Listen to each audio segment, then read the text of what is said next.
Halo teman-teman, sekarang kita masuk ke Abraham Maslow bagian yang kedua.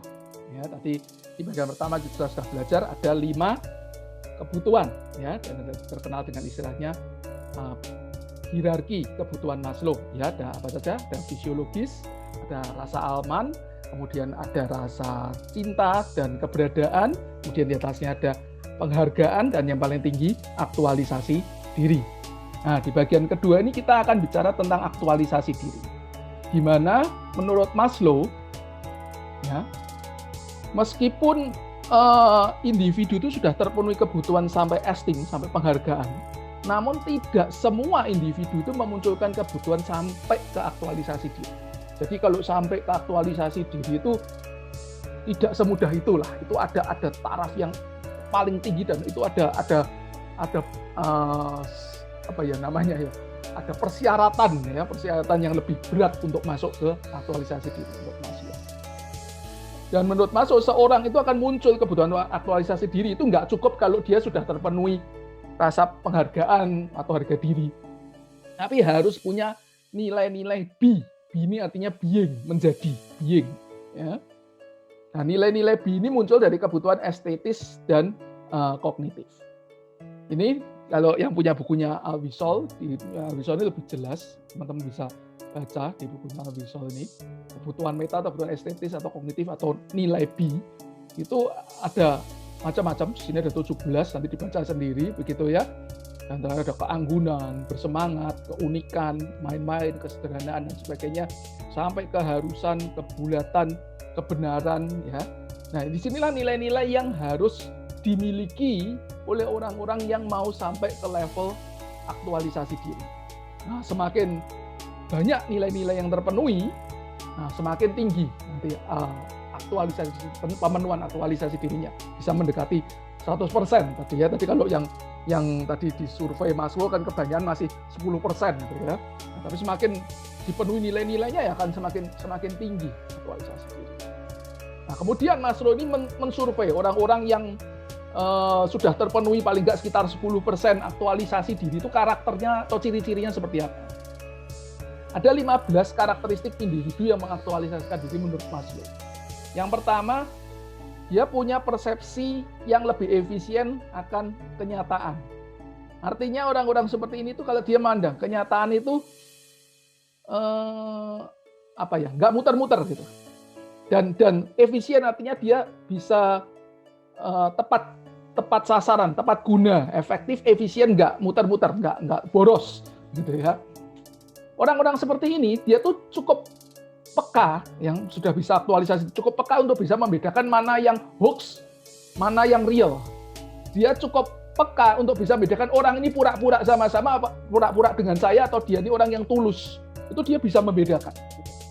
Jadi ya karena mereka levelnya udah cukup tinggi ya, punya banyak pengalaman ya, dia bisa membedakan itu. Tetapi orang yang aktualisasi dirinya sudah di level aktualisasi diri ini, bukan berarti mereka ini cuma cari yang pasti-pasti gitu ya. Bukan berarti karena dia bisa membedakan mana yang menipu, mana yang nggak menipu, terus dia cuma cari yang pasti-pasti. Enggak. Hebatnya itu, dia bisa membedakan, tapi dia terbuka. Ketika dalam situasi yang nggak pasti sekalipun, sesuatu situasi yang masih tanda tanya gitu ya, yang dia belum tahu jawabannya, dia terbuka. Bahkan orang-orang yang suka aktualisasi diri ini, dia kan orang-orang yang suka berkreasi. Nah, orang berkreasi itu kan dia lihat satu problem, dia cari solusi dari problem itu dengan cara yang kreatif. Artinya dia terbuka terhadap problem. Dia terbuka terhadap permasalahan, maka terhadap situasi yang nggak pasti itu, kalau orang lain menghindari situasi yang nggak pasti, orang seperti ini, oh nggak masalah. Maka dari sini saya bisa tahu masalahnya apa untuk saya carikan solusi yang kreatif. Kemudian ciri yang kedua adalah mereka ini punya penerimaan akan diri, juga penerimaan akan orang lain, dan juga hal-hal ilmiah. Artinya orang-orang yang aktualisasi diri ini, mereka nggak kebanyakan defense terhadap dirinya, terhadap masa lalunya, defense terhadap orang lain, ya. Atau bahkan terhadap hal ilmiah itu ketika ada masukan-masukan yang terbukti secara ilmiah ya, ilmiah bukan yang hoax ya, yang terbukti secara ilmiah, dia nggak defense. Karena ada orang-orang itu yang defense, ada bukti ilmiah dia tetap defense karena dia memegang ideologi yang bertentangan dengan bukti-bukti ilmiah. Nah ini nggak sampai level aktualisasi diri yang model seperti itu. Tapi orang yang punya level aktualisasi diri, selama itu terbukti secara ilmiah, dia terbuka, oke, dia bisa menerima. Ya. Kemudian spontan, spontanitas, kesederhanaan, ya, dan juga kealamian, ya, alami, natural. Jadi orang-orang seperti ini itu nggak pura-pura, teman-teman. Dia mengekspresikan dirinya apa adanya, nggak lebay gitu, spontan aja, wajar. Juga nggak ingin menunjukkan kemewahan gitu. Enggak, dia kayaknya sederhana aja, santai aja. Karena dia nggak merasa harus diperhatikan, dipuji, dikagumi. Udah lewat, yang seperti udah lewat. Gitu. Jadi dia santai aja, yang penting dia nyaman, alami, spontan. Yaitu ciri-ciri orang yang aktualisasi diri. Makanya kan ada orang yang mengatakan, orang yang belum kaya baru OKB, orang kaya baru, itu tampilannya lebih luar biasa glamor daripada orang yang kaya beneran gitu ya. Karena orang yang kaya beneran itu mungkin dia sudah di level aktualisasi diri. Sehingga dia tampilannya ya santai, pakai kaos biasa-biasa aja. Karena dia merasa nggak perlu lagi butuh sanjungan dari orang-orang lain. Sedangkan yang OKB, orang kaya baru ini masih butuh. Jadi tampilannya nggak bisa spontan. Kemudian berpusat pada masalah di luar diri mereka.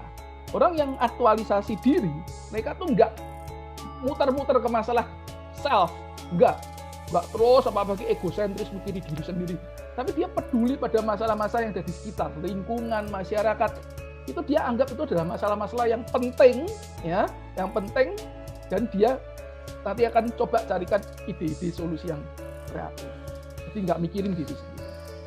Kemudian orang yang aktualisasi diri itu dia kebutuhan akan privacy, ya, kebutuhan akan privacy, dia merasa santai, nyaman ketika dia harus memisahkan diri.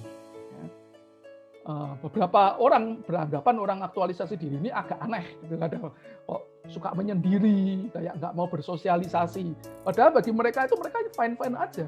Mereka bukan tidak mau bersosialisasi, cuma mereka merasa ada saat-saatnya mereka itu orang kalau mau berpikir kreatif itu kan butuh ketenangan ya teman-teman. Mereka mencari ketenangan, menjadi diri sendiri untuk menginkubasi ide-ide kreatifnya. Dan pada waktu itu mereka mungkin menjauhkan diri dari sosial, bahkan sosial media pun juga dijauhkan. Dia nggak pegang handphone, smartphone dan sebagainya. Dia bisa tenang dan tidak merasa kesepian.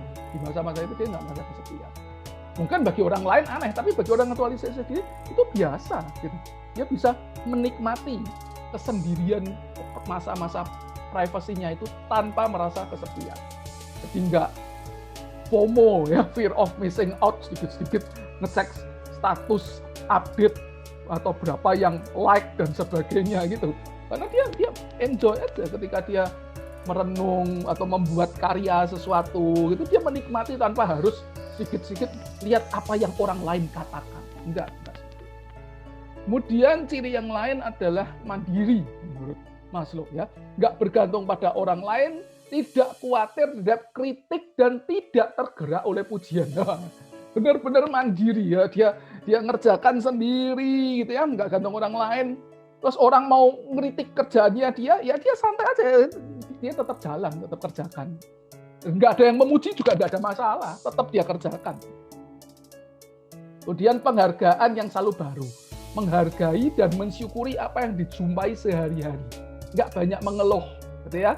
Lagi bekerja ya dia mensyukuri, lagi olahraga ya dia mensyukuri, lagi belanja dia ya mensyukuri, lagi ada masalah juga dia mensyukuri. Ya. Jadi dia belajar untuk menghargai dan mensyukuri apa yang dijumpai sehari-hari.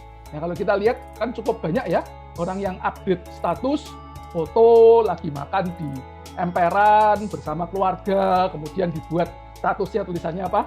Bahagia itu sederhana, ya. Gembira itu sederhana.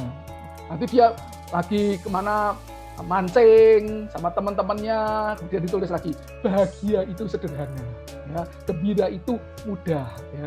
Ya itu mungkin salah satu bentuk menghargai atau mensyukuri apa yang dia jumpai sehari-hari. Ya, tapi kalau cuman itu ya masih ada catatan ya, kalau tujuannya ngemper, makan bersama keluarga, tujuannya hanya untuk update status, itu lain lagi. Itu bukan mensyukuri, itu pasti ada keinginan untuk di-like. Ya. Itu beda lagi. Tapi yang ini enggak, benar-benar mensyukuri. Kemudian pengalaman puncak, teman-teman. Orang-orang yang aktualisasi diri ini, ada masa-masa dia mengalami pengalaman mistis, spiritual. Spiritual itu jangan dibayangkan pengalaman liturgi keagamaan, itu bukan ya teman-teman, belum tentu seperti itu.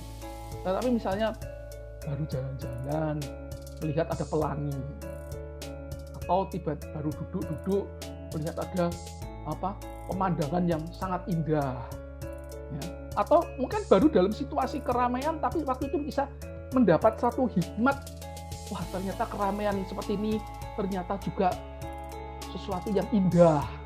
Itu bisa terjadi. Jadi pengalaman yang dijumpai dalam sehari-hari, tetapi sifatnya tuh kenapa disebut mistis atau spiritual? Karena itu nggak selalu bisa dapat, dan nggak bisa direncanakan. Tiba-tiba dapat gitu aja rasanya, sampai saya merinding gitu ya, dapat, wah kadang sampai netesin air mata. Dengan pengalaman seperti itu gitu ya, bisa mensyukuri hal seperti itu, menimbulkan kekaguman, menghilangkan perasaan-perasaan negatif ya. Pada waktu mengalami seperti itu, rasa-rasa negatif bisa hilang, kemudian memunculkan kebahagiaan, terus bisa rendah hati dan berserah diri. Kadang pengalamannya itu pengalaman yang sedih, sedang datang ke saudara keluarga yang berduka ya. Nah dari situ kita juga bisa mengalami pengalaman spiritual. Ya apa sih arti hidup?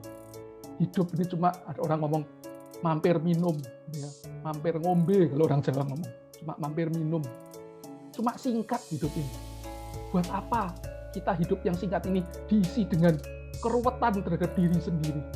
Nah dari situ orang mulai belajar, perasaan-perasaan negatifnya dihilangkan, mulai belajar rendah hati, yang tadinya sombong, mulai tahu bahwa hidup itu singkat, mulai rendah hati, mulai berserah diri, memunculkan bahagia, ya aku senang Tuhan masih beri saya hidup, dan ini pasti Tuhan punya rencana. Itu pengalaman mistis, tidak selalu muncul, tapi pengalaman mistis spiritual yang membuat kita wah merasa gitu. Jadi nggak selalu harus di tempat ibadah, itu enggak teman-teman, itu bisa terjadi di mana saja ya, pengalaman puncak. Kemudian ada ini, wah menyebutnya aja sulit teman-teman ya, Gemeinschaft, whatever lah namanya, baca sendiri gitu ya. Ini istilahnya Adler tentang ketertarikan sosial, ketertarikan yang tulus untuk membantu orang lain. Artinya orang yang level diaktualisasi diri ini, itu dia nggak hanya untuk diri sendiri, tetapi dia juga tertarik untuk membantu orang lain.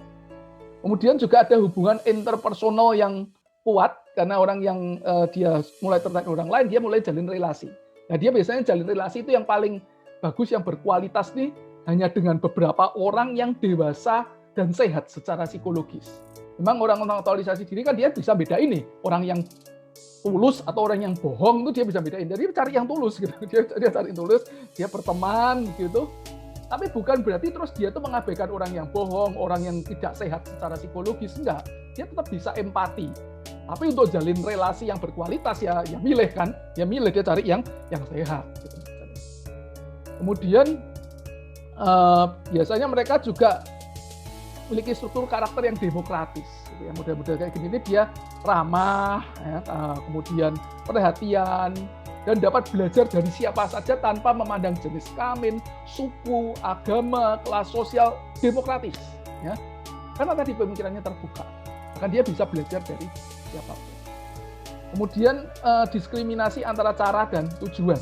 Dia dapat menikmati setiap aktivitas, makan, olahraga, kerja, dan lain sebagainya sebagai tujuan itu sendiri, bukan hanya untuk meraih tujuan yang lain. Mereka dapat menikmati setiap aktivitas yang dilakukan. Nah ini nyambung yang tadi teman-teman, bahwa bahagia itu sederhana tadi itu kira-kira seperti itu. Ketika dia benar-benar menikmati makan di emperan bersama keluarga, ketika dia menikmati mancing di pinggir sungai, di kali dengan teman-temannya. Nah itu benar-benar dia memakai caranya itu sebagai tujuan itu sendiri. Jadi tujuannya ya bahagia, dia bahagia menikmati mancing, dia menikmati makan di emperan, atau menikmati apa yang dia kerjakan. Bukan tujuannya untuk jadi kaya, bukan tujuannya untuk update status, hanya update status terus ditulis bahagia itu sederhana supaya dapat banyak like. Bukan itu tujuannya, bukan itu gitu. Tujuannya ya menikmati caranya itu tujuannya. Jadi bukan tujuan yang harus selalu jangka panjang, tapi bisa tujuan yang saat itu aja itu dia nikmati. Kemudian punya rasa humor yang filosofis. Jadi kalau dia membuat joke ya, lelucon, itu joke-nya tuh nggak yang merendahkan orang lain, yang menghujat orang lain, mempermalukan, menyerang orang lain ya, atau yang sifatnya jorok ya, kan banyak kan joke-joke yang selalu sifatnya jorok gitu ya. Kalau nggak jorok kayaknya nggak lucu gitu. Enggak, ini orang-orang yang levelnya udah tinggi kayak gini, aktualisasi, mereka tuh bisa lucu tanpa harus jorok. Mereka bisa lucu tanpa harus menjelekkan atau menyerang orang lain. Dan biasanya joke mereka ini sifatnya informasional. Jadi tujuannya bukan untuk joke itu sendiri, bukan. Tujuannya dia nyampein informasi. Lah karena kebetulan muncul ide, kan kreatif nih orang-orang. Muncul ide terus dimunculin, joke-nya tuh muncul. Dan ini sifatnya spontan, tidak direncanakan, nggak bisa diulang. Kalau diulang ya aneh gitu, malah aneh, nggak dapat vibe-nya, istilahnya nggak dapat vibe-nya itu. Karena itu menariknya ya karena pada waktu saat itu spontan. Kemudian kreatif, ini penting nih yang awal disebut gitu. Jadi karena menurut Maslow, orang yang aktualisasi diri itu ya orang yang kreatif, itu hampir nggak bisa dipisahkan. Dan ciri dari semua orang yang mengaktualisasikan diri ya kreatif. Dan kreatif itu nggak cuma seniman, bukan, tapi kreatif di segala bidang menurut Maslow, di bidangnya masing-masing. Bidang kuliner juga bisa kreatif, bidang teknik juga bisa kreatif, psikologi juga bisa kreatif, bisnis juga bisa kreatif, semuanya bisa kreatif sesuai bidang masing-masing. Kemudian tidak mengikuti enkulturasi, artinya dia tidak mau mengikuti paksaan norma atau budaya. Bukan orang yang ansos ya teman-teman, ada orang yang hobinya ngomong ansos gitu ya, romantisasi gitu ya. Bukan ansos. Orang-orang yang aktualisasi diri ini dia tuh ya tampilannya ya biasa-biasa aja. Bukan rambutnya dicat yang aneh-aneh, terus pakaiannya pakai pakaian Tarsan aneh-aneh, enggak, ya biasa-biasa aja seperti yang lain gitu. Namun dalam hal-hal yang penting, model yang kayak gini ini, dia akan menunjukkan sikap yang sejati, yang original, yang nggak sekedar ikut-ikutan dari tuntutan norma atau budaya. Bahkan mereka ini akan menginginkan adanya change, social change, perubahan sosial. Ya, tampilannya mungkin biasa, tapi pola pikir dan sikapnya itu luar biasa. Karena dia nggak diatur, nggak dijajah, nggak dipaksa oleh budaya atau norma yang ada di sekitar. Tapi bukan menentang ya, bukan menentang budaya, menentang norma itu payah kalau itu. Ya oke, wajar, tapi nggak tanda petik dijajah oleh kondisi budaya. Nah, dari pandangan-pandangan Maslow yang tadi 15 karakter itu, akhirnya muncul revisi hierarki kebutuhan. Ya. Nah, nanti saya dibaca sendiri. Intinya akhirnya Maslow itu menunjukkan bahwa kebutuhan yang lebih tinggi lagi dari aktualisasi diri itu disebut self transcendent. Ya, self transcendent itu berarti kebutuhan yang bukan hanya untuk diri sendiri, tetapi untuk melayani yang lebih besar, ya, pihak eksternal yang lebih besar. Jadi bukan, kalau aktualisasi diri itu mungkin yang murni hanya masih lebih ke self, mengembangkan potensi diri, tapi kalau lebih dari itu self transcendent itu dia melayani orang yang lebih besar. Ya, ada yang mengatakan yang ngembangin ini bukan Maslow sendiri, tapi pengikutnya. Tapi dasar-dasar pemikirannya tetap dari Maslow. Sehingga ini sumbernya nanti bisa dibaca sendiri. Sehingga ada tanda petik revisi, walaupun yang revisi bukan Maslow sendiri, murid-muridnya gitu ya. Tetapi ini dari pemikiran Maslow sebelum dia meninggal. Sehingga akhirnya dikembangin yang tadinya cuma 5 kebutuhan, itu akhirnya jadi berapa? 1, 2, 3, 4, 5, 6, 7, 8. Jadi 8 kebutuhan. Karena yang ini bawahnya masih sama teman-teman, fisiologi, safety, belongingness, esteem masih sama. Tapi ini di bagian aktualisasi diri ini sebelum jadi aktualisasi diri itu sendiri itu dibagi menjadi dua lagi. Cognitive needs ya, knowledge, understanding, terus aesthetic needs ya, sesuatu yang sifatnya teratur, indah. Baru kemudian aktualisasi kreatif, dan yang paling atas ditambah lagi adalah transcendence ya, bantu orang lain, belas kasihan pada orang lain, empati pada orang lain. Nah, sebelum meninggal, Maslow itu dia ngembangin teorinya sehingga orang itu nggak cuma berhenti sampai aktualisasi diri ngembangin potensi itu, kan nggak ada gunanya mungkin di Maslow kalau hanya sampai di situ. Manusia itu harus berguna lebih lagi ke orang-orang sekitarnya sehingga muncul need yang paling tinggi lagi, yaitu transcendence. Oke teman-teman, demikian belajar kita tentang Maslow. Semoga kita belajar ya, ngecek kebutuhan kita sampai di mana dan terus meningkat. Semoga satu saat kita juga sampai di level transcendence, menolong orang lain, empati pada orang lain, jadi berkat bagi orang lain. Terima kasih, selamat mempelajari lebih lanjut.